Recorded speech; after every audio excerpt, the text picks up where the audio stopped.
नमस्कार मित्रों, मैं हूं भरत माद्रेचा, जैन ज्योतिष वास्तु सलाहकार और जेम स्टोन स्पेशलिस्ट। मित्रों, आज हम बात करेंगे रत्नों के बारे में कि रत्नों का आखिर हमारे जीवन पर प्रभाव कैसे होता है। अगर कोई व्यक्ति अच्छा ज्योतिष का जानकार है और वही व्यक्ति अगर जेम स्टोन अर्थात रत्न का भी अच्छा जानकार है, तो वही व्यक्ति आपको बता सकता है कि कौन से समय पर कौन सा स्टोन पहनना है, किस तरह की क्वालिटी का स्टोन पहनना है, कितना रत्ती का और कौन सी माइंस का स्टोन पहनना है, और सबसे बड़ी बात है ग्रेविटी, कौन सा पत्थर कितना ग्रेविटी का पहनना है। ये सबसे इम्पोर्टेंट बात है।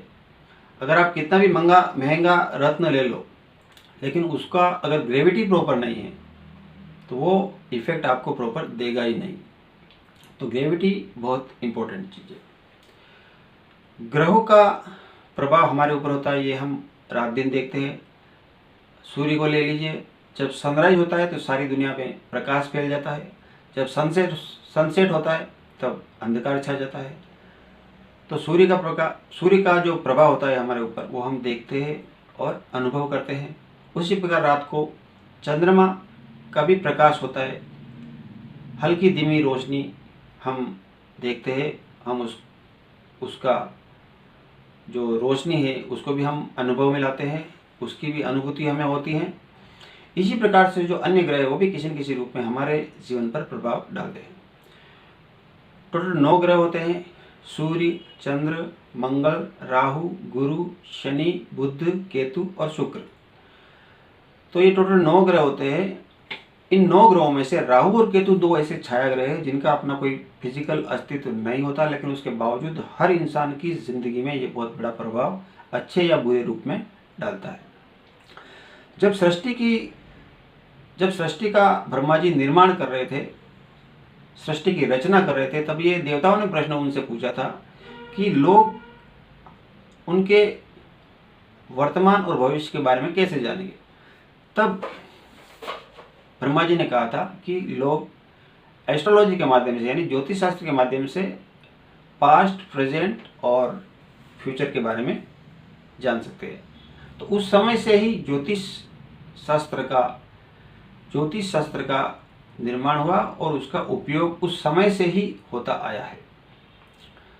विज्ञान भी मानता है कि ग्रह है, मानव चांद पर पहुंच गया है, मंगल पर पहुंच गया है। तो ग्रह है और उसका प्रभाव हमारे ऊपर, जिस प्रकार से हमने सूर्य और चंद्रमा को हम देख रहे हैं, समझ रहे हैं, उसी प्रकार से दूसरे ग्रहों का भी अलग अलग रूप में हमारे ऊपर प्रभाव होता है। अब रहा सवाल, क्या रत्न वाकई में हमें प्रभावित करता है? क्या रत्न का हमारे जीवन पर प्रभाव पड़ता है? क्या रत्न हमारे कामकाज, हमारे बिजनेस में कोई अच्छा फल देने के काबिल हो सकता है? तो रत्नों का इफेक्ट बिल्कुल होता है। तो जब सूर्य का प्रकाश रत्न पर पड़ता है, अपनी जो रत्न की अंगूठी बनी हुई है उसके ऊपर, रत्न के ऊपर जब सूर्य का प्रकाश पड़ता है, तो वो किरणें उस पत्थर के माध्यम से, उस रत्न के माध्यम से, उसकी किरणें, सूर्य की किरणें रत्न के माध्यम से अपने शरीर में प्रवेश करती है। ग्रह की एनर्जी हमें मिलती है। ये मेरे हाथ में आप देख रहे हैं कि ग्रीन कलर का एमराल्ड स्टोन है, अर्थात बुद्ध का पन्ना स्टोन है। तो इसका प्रभाव कैसे होगा? मैंने आपको बताया कि सूरज का प्रकाश इस पे पड़ेगा और इसके माध्यम से जो किरणें हैं सूरज की, वो हमारे शरीर के अंदर जाएगी और बुध ग्रह का प्रभाव हमें प्रभावित करेगा। तो ये बात हम आसानी से देख सकते हैं, समझ सकते हैं कि ग्रहों का हमारे ऊपर प्रभाव होता है। और रत्नों का भी साइंटिफिक मैंने आपको रीजन बताया कि रत्नों का भी हमारे ऊपर कैसे प्रभाव होता है। कुछ ग्रहों के योग ऐसे होते हैं जिसमें कुछ मेटल की रिंग बना करके धारण करने से उसका फायदा होता है। कुछ ग्रहों के योग ऐसे होते हैं जिसका रत्न पहनना जरूरी होता है। कुछ योग में मंत्र, उपासना और साधना को भी किया जाता है। और कुछ योग ऐसे होते हैं जिसमें होम हवन की ज़रूरत होती है। तो मैं एक बार फिर से कहूँगा कि देखिए, एक आस्तिक जब मंदिर में जाता है तो मंदिर में पत्थर की मूर्ति उसके लिए भगवान होती है। जो भी आदमी जितनी श्रद्धा के भाव से, जितने समर्पण के भाव से मंदिर में जाकर पत्थर की मूर्ति को जाके सामने हाथ जोड़कर खड़ा होगा, तो उसे भगवान के अस्तित्व का पता चलेगा। उसे लगेगा ये मंदिर है और इस मंदिर में भगवान विराजमान है। तो उस मूर्ति को जिस नज़रिए से आप देखेंगे, उस रूप में वो उस मूर्ति के अंदर आपको भगवान दिखेगा। तो कोई भी काम हो या कोई भी काम हो या कोई भी आप कुछ काम करने जा रहे हो, तो जितना आप मन से, श्रद्धा से, समर्पित भाव से करेंगे तो वो काम आपका धीरे धीरे आसान होना शुरू हो जाएगा। लेकिन पहले ही मन में यह है कि नहीं, ये तो बहुत मुश्किल काम है, ये मेरे से नहीं होगा, नहीं होगा, नहीं होगा, फिर वो कितना भी ट्राई कर ले तो भी वो काम उसका नहीं होगा। क्योंकि कोई भी काम हो, रत्न पहनना भी एक कर्म का पार्ट है और कर्मों का फल तो हर इंसान को किसी न किसी रूप में भोगना ही पड़ता है। गीता में भी कृष्ण भगवान ने कहा है, कर्मण्यवादी का रास्ते, यानी कि कर्मों का फल हर इंसान को जीवन में भोगना ही पड़ता है। अच्छे कर्म के फल की दशा जब चलेगी तब बहुत कुछ अच्छा होगा। व्यक्ति गलत काम करेगा तो भी उसका अच्छा होता जाएगा, ऐसा कई बार हम देखते। लेकिन जब बुरे कर्मों के फल की दशा शुरू होगी तब उसे बहुत ही बुरे दिन देखना पड़ेंगे, बहुत ही बुरे दिन देखने पड़ेंगे। लेकिन एक बात इसमें खास बात यह है कि जो ईश्वर ने ज्योतिष शास्त्र को बनाया है, महर्षि पराशर ने ज्योतिष की जो व्याख्या की है, ज्योतिष को जो बना है, उनके हिसाब से एक बात यहाँ पे एक विशेष तौर से मैं कहना चाहूँगा आपको कि अच्छे कर्म के फल की दशा जब चलेगी, उसमें से बुरे कर्म के फल की दशा कभी माइनस नहीं होगी। और जब बुरे फल की दशा जब चलेगी तो उसमें अच्छे कर्म के फल की दशा कभी माइनस नहीं होगी। यानी कि अच्छे फल की दशा का अच्छा फल मिलेगा और बुरे फल की दशा का जब वक्त आएगा तो बुरे फल का भोगना ही पड़ेगा आपको। बुरे फल की जब दशा चलेगी तो नेगेटिव लाइफ में काफ़ी होने वाला है। तो इसके लिए रत्न पहनना भी एक कर्म समझे।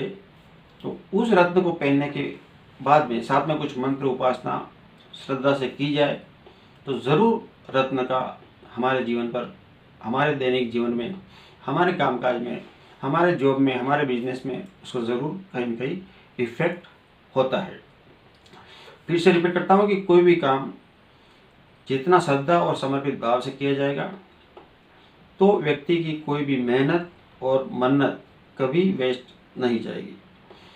तो जैसे आपको मैंने मंदिर में भगवान की मूर्ति के बारे में आपको एग्जाम्पल दिया, उसी में ये कहना चाहूँगा कि एक आस्तिक के लिए मंदिर में पत्थर की मूर्ति भगवान होती है। लेकिन एक नास्तिक अगर मंदिर में जा कर के हाथ नहीं जोड़े और भगवान को चैलेंज करे कि मेरा ये काम कर देना तो मैं तुझे भगवान मान लूँगा, तो ऐसे भगवान नहीं मिलते हैं। तो नास्तिक व्यक्ति जब मंदिर में जाएगा तो उसके लिए सामने जो मूर्त है वो पत्थर की मूर्त है, बस, उससे ज़्यादा कुछ नहीं।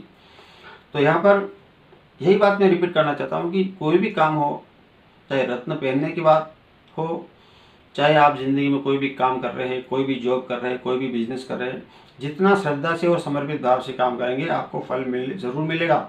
रुकावटें हर इंसान की ज़िंदगी में आती है। कई लोग जीरो से स्टार्ट करते हैं और जीरो से हीरो बनने तक काफ़ी मेहनत करते हैं। तो उनका भी हम पूरा हिस्ट्री अगर देखें तो व्यक्ति बहुत ही मेहनत करके व्यक्ति सीढ़ी पर चढ़ते जाता है और अपनी मंजिल को पाता है। तो अपना मन के भाव कैसे हैं, उस नज़रिए से जैसा आप सोचेंगे उसी रूप में आपको सामने वाली चीज़ दिखेगी। तो ग्रहों का जो उल्लेख है हमारे हजारों साल पहले लिखे गए वेदों में मिलेगा। हजारों साल पहले लिखे गए वेदों के अलावा आप सैकड़ों साल का पहले का इतिहास देख लो, कई जगह आपको हर जगह रत्नों और ग्रहों के बारे में ज़रूर देखने को मिलेगा। तो आपको ज़रूर समझ में आया होगा कि रत्नों का हमारे जीवन में क्या महत्व है। तो मित्रों, आपको भी यदि अपनी पर्सनल जन्म कुंडली दिखाना है तो आप हमारे दिए गए नंबरों पर अपॉइंटमेंट लेकर आप हमारे ऑफिस में आ सकते हैं। हमारा ऑफिस थाने मुंबई में है।